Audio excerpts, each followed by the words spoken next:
ನಿಮ್ಗೆ ಏನು ಬೇಕು ಸ್ಪಷ್ಟವಾಗಿರಬೇಕು, ವೆರಿ ಕ್ಲಿಯರ್ ಆಗಿರಬೇಕು. ಈ ಮನೆಗೆ ಹೋದ ಮೇಲೆ ನನಗೆ ಅನಾನುಕೂಲ ಆಗ್ತಾ ಇದೆ ಅಂತ ಹೇಳೋರು ಇರ್ಬೋದು. ನಿಮ್ಮ ಯಾವುದೇ ಸಮಸ್ಯೆ ಇದ್ರೂ ಕೂಡ ನಾನು ಈಗ ಹೇಳುವಂಥ ವಿಶೇಷವಾಗಿರುವಂಥ ಒಂದು ಮುಹೂರ್ತದಲ್ಲಿ ಸ್ತ್ರೀಯರಾದರೂ ಮಾಡಬಹುದು, ಪುರುಷರಾದರೂ ಮಾಡಬಹುದು.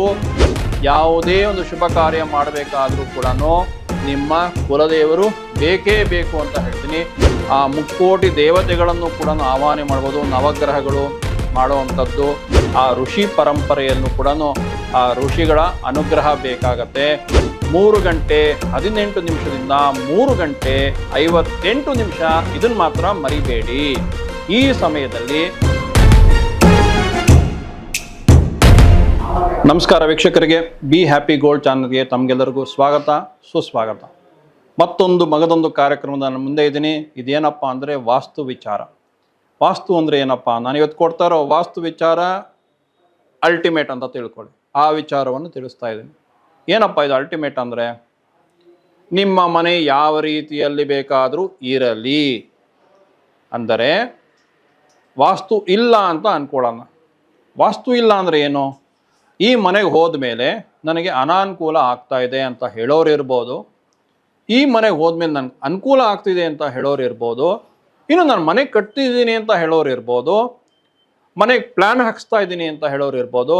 ಮನೆಗೆ ಗುದ್ಲಿ ಪೂಜೆ ಮಾಡಿಸ್ತೀನಿ ಅನ್ನೋರು ಇರ್ಬೋದು.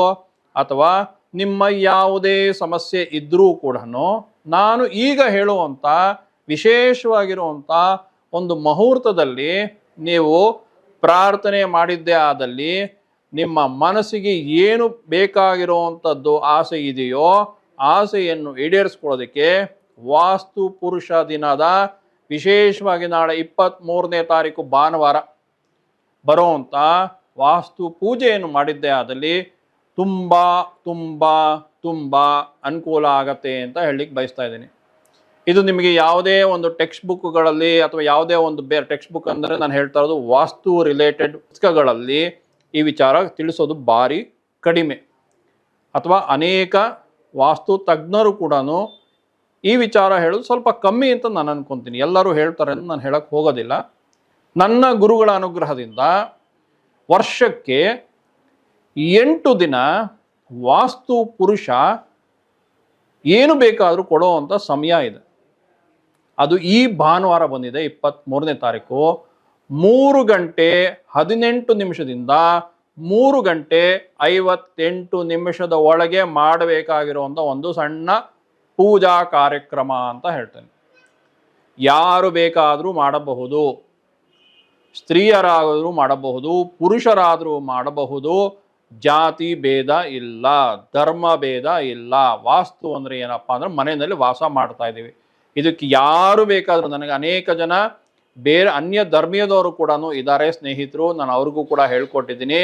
ಅವರು ಕೂಡ ಈ ಒಂದು ವಾಸ್ತು ಪುರುಷ ಪೂಜೆಯನ್ನು ಮಾಡಿ ಅನುಕೂಲವನ್ನು ಪಡೆದಿದ್ದಾರೆ. ಈ ವಾಸ್ತು ಪೂಜೆಯನ್ನು 23ನೇ ತಾರೀಕು ಏನು ಮಾಡಬೇಕು ಅನ್ನೋದು ನೆಕ್ಸ್ಟ್ ಇನ್ನೊಂದು ಬರುತ್ತೆ. ವಾಸ್ತುವಿನಲ್ಲಿ 32 ಪದದೇವತೆಗಳು ಇರ್ತಾರೆ. ಆ 32 ಪದದೇವತೆಗಳ ಒಂದು ಪೂಜೆಯನ್ನು ಮಾಡಬೇಕು ಅಂತ ಹೇಳಲಿಕ್ಕೆ ಬಯಸ್ತಾ ಇದ್ದೀನಿ. ಇದಕ್ಕೆ ನಿಮಗೆ ತೋಚಿದ ರೀತಿಯಲ್ಲಿ ಮಾಡಬಹುದು. ಆದರೆ ನಾನು ಸಾಮಾನ್ಯವಾಗಿ ರೆಕಮೆಂಡ್ ಮಾಡೋದು ಏನಪ್ಪ ಅಂತ ಹೇಳಿದ್ರೆ 32 ಕಲಶ ಬೇಕು ಅಂತ ಹೇಳ್ತೀನಿ. ಆ ಕಲಶದಲ್ಲಿ ಇಟ್ಟು, ತೆಂಗಿನಕಾಯಿ ಇಟ್ಟು, ಕಲಶದಲ್ಲಿ ಪ್ರತಿಯೊಂದು ಪದದೇವತೆಗಳನ್ನು ಆವಾಹನೆ ಮಾಡಿ ಆ ಪದದೇವತೆಗಳ ಹತ್ರ ನೀವು ನಿಮ್ಮ ವಿಚಾರಗಳನ್ನು ತುಂಬ ಇದೆ ಆ 32 ಪದದೇವತೆಗಳಿಗೂ ಕೂಡ ಪ್ರಾರ್ಥನೆಯನ್ನು ಮಾಡ್ಕೊಬೇಕಾಗತ್ತೆ. ಆ ಪೂಜೆಯನ್ನು ಮಾಡಿ, ಆವಾಹನೆ ಮಾಡಿ, ಪ್ರಾಣ ಪ್ರತಿಷ್ಠಾಪನೆಯನ್ನು ಮಾಡಿ, ಆ ದೇವರಿಗೆ ನಿಮ್ಮ ಅರ್ಚನೆಯನ್ನು ಮಾಡಿ, ಮಂಗಳಾರತಿಯನ್ನು ಮಾಡಿ ಎಲ್ಲವನ್ನು ಕೂಡ ಮಾಡುವಂಥದ್ದು. ಇದರ ಜೊತೆಗೆ ನಿಮ್ಮ ಇನ್ನು ಮುಖ್ಯವಾಗಿ ಬೇಕಾಗಿರುವಂಥದ್ದು ಒಂದು ಗಣಪತಿ ಇಲ್ದಿರ ನಾನು ಏನೂ ಹೇಳೋದಿಲ್ಲ. ನನ್ನ ಕಾರ್ಯಕ್ರಮದಲ್ಲಿ ಗಣಪತಿ ಬಂದೇ ಬರ್ತಾರೆ. ಹಾಗಾಗಿ ಗಣಪತಿಯನ್ನು, ವಿಘ್ನ ನಿವಾರಣೆಯನ್ನು, ಗಣಪತಿಯನ್ನು ಪ್ರಾರ್ಥನೆ ಮಾಡಿಕೊಂಡು ನನ್ನ ಮೊದಲೇ ಕಾರ್ಯಕ್ರಮ ನೀವುಗಳೆಲ್ಲ ನೋಡಿದರೆ ಕುಲದೇವತಾ ಬಗ್ಗೆ ನಾನು ಮಾತಾಡಿದ್ದೀನಿ. ಈ ಕುಲದೇವತೆಯೂ ಕೂಡ ಇಲ್ದಿರ ನಾನು ಏನು ಕಾರ್ಯಕ್ರಮ ನಾನು ಕೂಡ ಮಾಡೋದಿಲ್ಲ. ಕುಲದೇವತಾ ಅನುಗ್ರಹ ಸಿದ್ಧಿರಸ್ತು ಅಂತಲೇ ಇದೆ. ಯಾವುದೇ ಒಂದು ಶುಭ ಕಾರ್ಯ ಮಾಡಬೇಕಾದರೂ ಕೂಡ ನಿಮ್ಮ ಕುಲದೇವರು ಬೇಕೇ ಬೇಕು ಅಂತ ಹೇಳ್ತೀನಿ. ಹಾಗಾಗಿ ಈ ವಾಸ್ತು ಪೂಜೆಯ ಸಮಯದಲ್ಲೂ ಕೂಡ ನೀವು ಕುಲದೇವ ಗಣಪತಿಯನ್ನು ಪ್ರಾರ್ಥನೆ ಮಾಡಿ, ಕುಲದೇವರ ಪ್ರಾರ್ಥನೆಯನ್ನು ಮಾಡಿ, ಈ 32 ಪದದೇವತೆಗಳನ್ನು ಕೂಡ ಪ್ರಾರ್ಥನೆಯನ್ನು ಮಾಡಿ, ಇನ್ನೂ ಅನೇಕ ರೀತಿಯಲ್ಲೂ ಮಾಡ್ಬೋದು. ಆ ಮುಕ್ಕೋಟಿ ದೇವತೆಗಳನ್ನು ಕೂಡ ಆವಾಹನೆ ಮಾಡ್ಬೋದು, ನವಗ್ರಹಗಳು ಮಾಡುವಂಥದ್ದು, ಹಾಗೆ ಅಷ್ಟದಿಕ್ಪಾಲಕರು, ಇವನ್ನೆಲ್ಲ ಬ್ರಹ್ಮ, ಸೃಷ್ಟಿಕರ್ತನಾಗಿರುವಂಥ ಬ್ರಹ್ಮನನ್ನು ಕೂಡ ಇಲ್ಲಿ ನಾವು ಇನ್ವೋಕ್ ಮಾಡ್ತೇವೆ, ಒಂದು ಪ್ರಾರ್ಥನೆಯನ್ನು ಕೂಡ ಮಾಡ್ತೀವಿ. ಇಷ್ಟೂ ದೇವರುಗಳನ್ನು ಕೂಡ ಪ್ರಾರ್ಥನೆಯನ್ನು ಮಾಡಿ, ಸೂರ್ಯನ ವಿಶೇಷವಾಗಿರೋ ದ್ವಾದಶದಿಂದ ಮತ್ತು ಏಕಾದಶ ರುದ್ರ ಇವನ್ನೆಲ್ಲವನ್ನು ಕೂಡ ಪೂಜೆಯನ್ನು ಮಾಡಿದಾಗ, ಇದ್ರ ಜೊತೆಗೆ ನಾನು ಮಾಡೋದಿತ್ತು ಅಂತ ಹೇಳಿದ್ರೆ ಋಷಿಗಳು ಅಂತ ಹೇಳ್ತೀನಿ. ಆ ಋಷಿ ಪರಂಪರೆಯಲ್ಲೂ ಕೂಡ ಆ ಋಷಿಗಳ ಅನುಗ್ರಹ ಬೇಕಾಗತ್ತೆ. ಆ ಋಷಿಗೆ, ಯಾಕೆಂದರೆ ನಿಮ್ಮ ಗೋತ್ರದಲ್ಲಿ ಬರೋವಂಥದ್ದು ಅಲ್ಲಿಂದ ಪ್ರಾರಂಭ ಆಗುತ್ತೆ. ಹಾಗಾಗಿ ಆ ಒಂದು ಋಷಿ ಪರಂಪರೆಯನ್ನು ಕೂಡ ಪ್ರಾರ್ಥನೆಯನ್ನು ಮಾಡ್ಕೊಳ್ಳೋದು. ಮುಂದಿನ ದಿನಗಳು ಆಯಿತು ಅಂದರೆ ಆ ಋಷಿ ಪರಂಪರೆಗಳಲ್ಲಿ ವಿಶೇಷವಾಗಿರುವಂಥದ್ದು ವಿಚಾರಗಳನ್ನು ಕೂಡ ತಿಳಿಸ್ಕೊಡ್ತೀನಿ.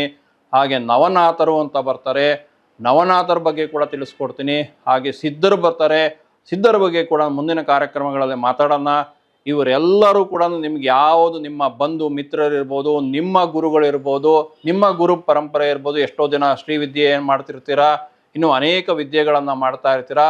ಆ ಎಲ್ಲ ಗುರು ಪರಂಪರೆಯನ್ನು ಆ ದಿನ ನೀವು ಪ್ರಾರ್ಥನೆಯನ್ನು ಮಾಡಿ, ಈ ಹೇಳುವಂಥ ಒಂದು ಕಡೇನಲ್ಲಿ ಹೇಳುವಂಥದ್ದನ್ನು ನೀವು ಇಂಪಾರ್ಟೆಂಟ್ ಮಾಡಬೇಕಾಗತ್ತೆ. ಏನಪ್ಪ ಅಂತ ಅಂದರೆ, ಆ ವಾಸ್ತು ಪುರುಷ ಏನು ಮಾಡ್ತಿರ್ತಾನೆ ಅಂತ ಹೇಳಿದ್ರೆ, ಮೊದಲನೇದಾಗಿ ಬ್ರಷಿಂಗ್ ಅಂತ ಕರಿತೀವಿ. ಒಂದು ಸಮಯ ಬರುತ್ತೆ, ಒಂದು ಬ್ರಷ್ ನಾವು ಯಾವ ರೀತಿ ಬ್ರಷ್ ಮಾಡ್ತೀವೋ ಆ ರೀತಿ ಬ್ರಷಿಂಗ್ ಸಮಯ ಅಂತ ಹೇಳ್ತೀವಿ. ಅದಾದ ನಂತರ ಸ್ನಾನ ಮಾಡುವಂಥ ಸಮಯ ಅಂತ ಹೇಳ್ತೀವಿ. ಅದಾದ ನಂತರ ಪೂಜೆ ಮಾಡೋ ಒಂದು ಸಮಯ ಅಂತೀವಿ. ಅದಾದ ನಂತರ ಊಟ ಮಾಡೋ ಸಮಯ ಅಂತ ಹೇಳ್ತೀವಿ. ಇಷ್ಟೆಲ್ಲವೂ ಆದ ಮೇಲೆ ಆ ಒಂದು ವಾಸ್ತು ಪುರುಷ ಏನಾಗಿರ್ತಾನೆ, ರೆಸ್ಟಿಂಗ್ ಪೀರಿಯಡ್ ಅಂತ ಇದೆ, ಆರಾಮಾಗಿ ರಿಲ್ಯಾಕ್ಸ್ ಮಾಡ್ತಿರ್ತಾರೆ. ಆ ರಿಲ್ಯಾಕ್ಸ್ ಮಾಡುವಂಥ ಸಮಯ ಯಾವುದಪ್ಪ ಅಂದರೆ, ಈ 23ನೇ ತಾರೀಕು ಮಾತ್ರ 3 ಗಂಟೆ 18 ನಿಮಿಷದಿಂದ 3 ಗಂಟೆ 58 ನಿಮಿಷ, ಇದನ್ನು ಮಾತ್ರ ಮರಿಬೇಡಿ. ಈ ಸಮಯದಲ್ಲಿ ಆ ವಾಸ್ತು ಪುರುಷ ಆರಾಮಾಗಿರ್ತಾರೆ. ಆ ಸಮಯದಲ್ಲಿ ನೀವುಗಳು ಮಾಡಬೇಕಾಗಿರೋದು ಏನಪ್ಪ ಅಂದರೆ, ಇಷ್ಟು ಪೂಜೆ ಆದ ನಂತರ 2 ವಿಳೆದೆಲೆ, 2 ಅಡಿಕೆ, 2 ಬಾಳೆಹಣ್ಣು, 1 ಕಾಯಿನ್ ಇಟ್ಕೊಂಡು, ಪೂರ್ವಾಭಿಮುಖವಾದರೂ ಸರಿ ಇಲ್ಲ ಉತ್ತರಾಭಿಮುಖವಾದರೂ ಸರಿ, ಅಂದರೆ ಪೂರ್ವಕ್ಕೆ ನೋಡಿಕೊಂಡು ನೀವು ಕೂತ್ಕೊಂಡಾಗ ಸೂರ್ಯನನ್ನು ನೋಡಬೇಕು, ಇಲ್ಲ ಉತ್ತರವನ್ನು ನೋಡಬೇಕು. ಇಲ್ಲಿ ಕುಬೇರ, ಪೂರ್ವ ಅಂದರೆ ಇಂದ್ರ ಬರ್ತಾನೆ, ಉತ್ತರ ಅಂದರೆ ಕುಬೇರ ಬರ್ತಾರೆ. ಎಲ್ಲರೂ ಕೂಡ ಉತ್ತರ ದಿಕ್ಕನ್ನು ಕುಬೇರ ಅಂತ ತಿಳ್ಕೊಳ್ಳಿ. ಕುಬೇರ ಅಂದರೆ ಯಾರಿಗೆ ಫೈನಾನ್ಷಿಯಲಿ ಅನುಕೂಲ ಬೇಕೋ ಕುಬೇರ, ಯಾರಿಗೆ ಎಲ್ಲವೂ ಬೇಕೋ ಇಂದ್ರ. ಹಾಗಾಗಿ ಪೂರ್ವ ಅಥವಾ ಇಂದ್ರನ ನೋಡಿಕೊಂಡು ನೀವು ಪ್ರಾರ್ಥನೆಯನ್ನು ಮಾಡಿಕೊಂಡಿದ್ದಾದಲ್ಲಿ ನಿಮ್ಗೆ ಏನು ಬೇಕು ಸ್ಪಷ್ಟವಾಗಿರಬೇಕು, ವೆರಿ ಕ್ಲಿಯರ್ ಆಗಿರಬೇಕು. ನನಗೆ ಯಾವುದೋ ಒಂದು ವಿಚಾರದಲ್ಲಿ ಏನೋ ಒಂದು ಸಮಸ್ಯೆ ಆಗಿದೆ, ಈ ಸಮಸ್ಯೆಯನ್ನು ಬಗೆಹರಿಸ್ಕೊಡು ಅಂತ ಹೇಳಿ ಆ ಒಂದು ಪ್ರಾರ್ಥನೆಯನ್ನು ಮಾಡಿಕೊಂಡಾಗ ಶೀಘ್ರದಲ್ಲೇ, ಅತ್ಯಂತ ಶೀಘ್ರದಲ್ಲೇ ಅನುಕೂಲ ಆಗತ್ತೆ ಅಂತ ಹೇಳ್ತೀನಿ. ಎಲ್ಲರೂ ಕೂಡ ಈ ವಾಸ್ತು, ನಿಮ್ಮ ಮನೆ ಯಾವ ರೀತಿಯಲ್ಲಿ ಇದ್ರೂ ಸರಿ, ನಿಮ್ಮ ಜೀವನದಲ್ಲಿ ಏನೇ ಇದ್ರೂ ಸರಿ, ನಾನು ಮುಂದೆ ಹೇಳುವಂಥ ಈ ವರ್ಷದಲ್ಲಿ ಬರುವಂಥ 8 ದಿನಗಳು ನಿಮ್ಮ ಕ್ಯಾಲೆಂಡ್ರಲ್ಲಿ ಮಾರ್ಕ್ ಮಾಡ್ಕೊಳ್ಳಿ. ಯಾಕೆಂದರೆ ಸಾಕಷ್ಟು ಜನ ಎಲ್ಲಿಂದಲೋ ಎಲ್ಲಿಗೂ ಹೋಗಿದ್ದಾರೆ, ಅಂದರೆ ಅವ್ರಿಗೆ ಬೇಕಾಗಿರುವಂಥ ಆಸೆ ಆಕಾಂಕ್ಷೆಗಳು ಈಡೇರಿಸ್ಕೊಂಡಿದ್ದಾರೆ. ಅನೇಕ ಇಂಡಸ್ಟ್ರೀಸ್ನ ಕೂಡ ಓಪನ್ ಮಾಡಿದ್ದಾರೆ. ಪ್ಲಸ್ ಉನ್ನತ MNC ಕಂಪನಿಗಳಲ್ಲೂ ಕೂಡ ವರ್ಕ್ ಮಾಡಿದ್ದಾರೆ.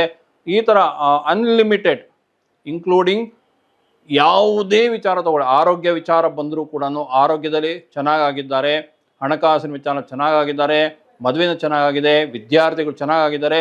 ಎಲ್ಲ ವಿಚಾರಗಳು ಕೂಡ ಈ ವಾಸ್ತು ಪುರುಷದ ಸಮಯದಲ್ಲಿ ನೀವು ಸರಿಯಾಗಿ ಬಳಸ್ಕೊಳ್ಳಿ ಅಂತ ಹೇಳ್ತಾ ನನ್ನ ಈ ಕಾರ್ಯಕ್ರಮ ಮುಗಿಸ್ತಾ ಇದ್ದೀನಿ. ನಮಸ್ಕಾರ.